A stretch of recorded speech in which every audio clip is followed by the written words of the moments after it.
Welcome back to GDT Tech Reviews.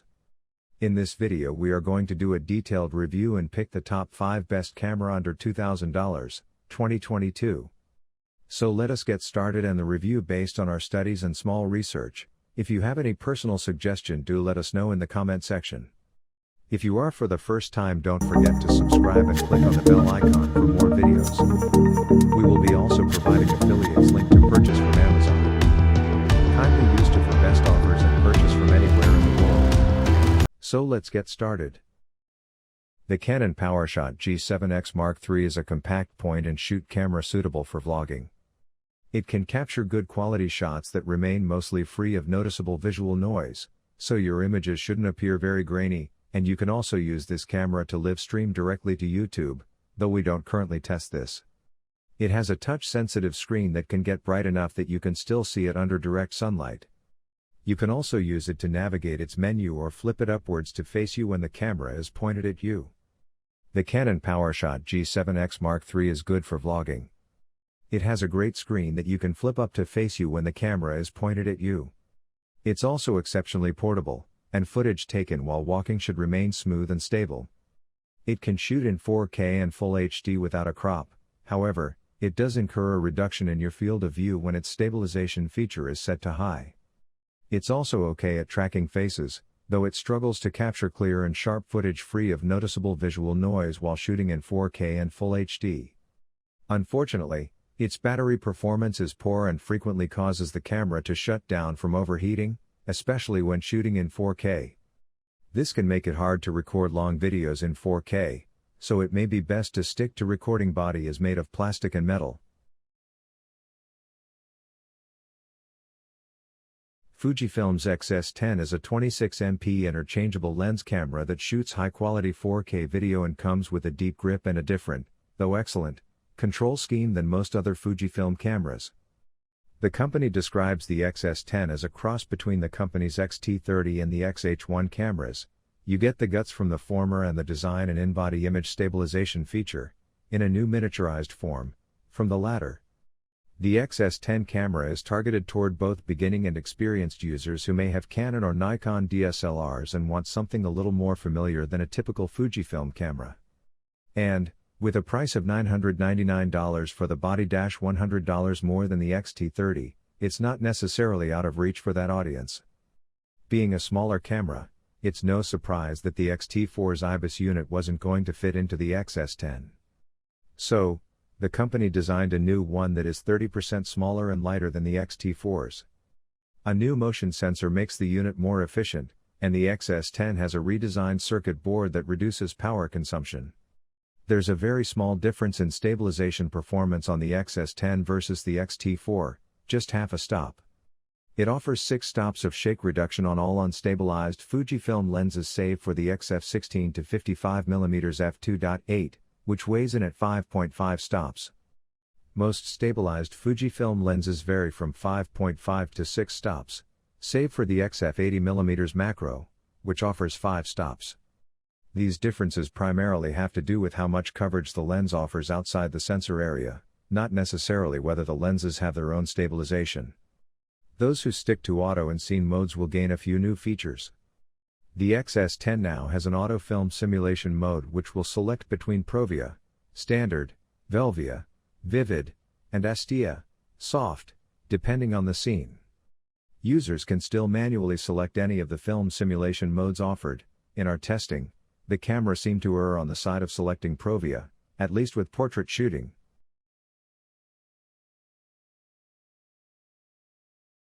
It's clear from the get-go that the Lumix S1H is designed for cinema, more so than even its predecessor, the video-centric Lumix S1.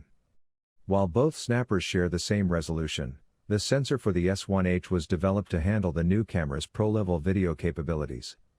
There's a whole smorgasbord of video resolutions, frame rates and bit rates to choose from on the S1H, from 6K/24p to 4K/30p and 4K/60p, and plenty more besides, with most of them available at no crop.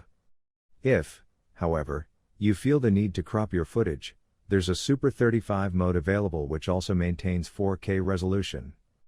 Most users won't necessarily need to deliver projects to clients in 6K resolution, although shooting in high resolutions means you have plenty to work with when editing the footage to a 4K crop.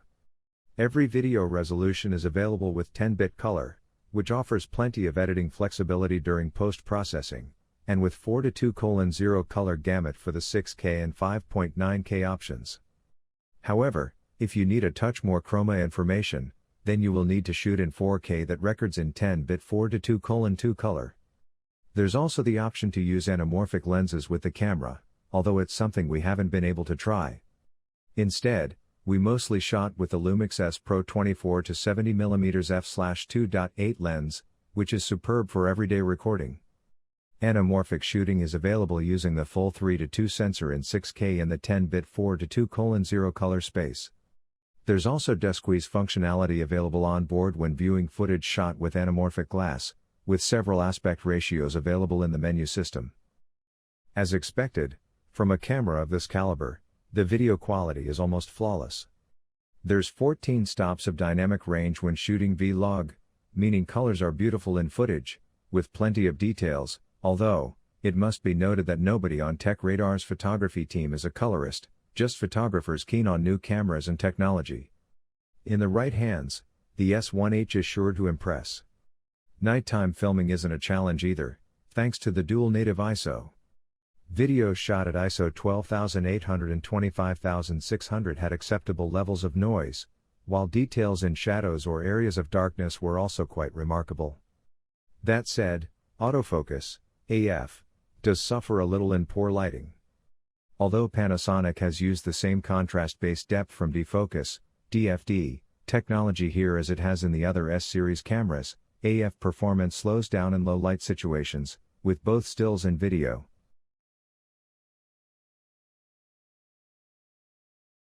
One of the key criticisms of the original Panasonic Lumix S1 and S1R cameras was their very large size and weight.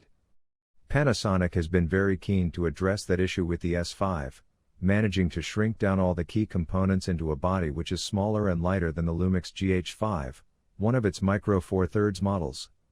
This very much feels like the camera Panasonic should have used to launch the S-series, keeping the form factor that had already proved popular but increasing the size of the sensor within.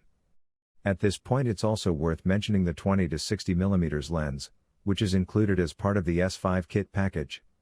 This is a small and neat lens, which makes it an ideal partner for the S5. The problem is that other L-mount lenses aren't necessarily so diminutive, especially the proprietary Panasonic offerings. Still, a new, smaller camera could mean that smaller lenses are indeed on their way. Being part of the L-mount alliance means you can also use the S5 with Sigma and Leica lenses, which gives you further options, too. The Lumix S5 feels and operates very much like any other Lumix camera you may have used in the past. While that means it might not be the sleekest and most attractive camera on the market, it is extremely functional. The chunky grip sits extremely comfortably in the hand, with a molded rest on the back of the camera to help your thumb sit very naturally on it.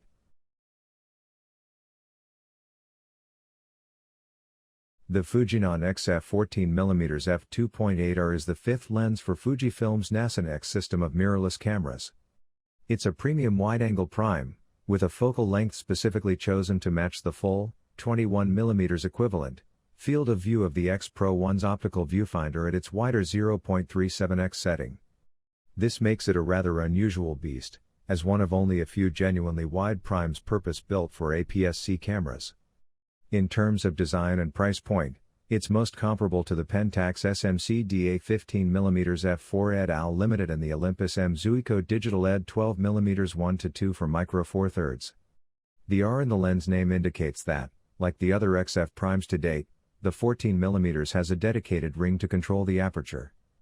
This runs from f2.8 to f22, with click stops at 1/3 stop intervals, and has an A position for automatic aperture control from the camera. It also features a manual focus ring with distance and depth of field scales, and hard end stops at each end of its range. This is a welcome contrast to the continuously rotating focus by wire rings used on the other lenses. Manual focus is engaged simply by pulling the ring back towards the camera body. This should, in principle, aid manual focus techniques such as zone focusing, which are commonly used with wide-angle lenses.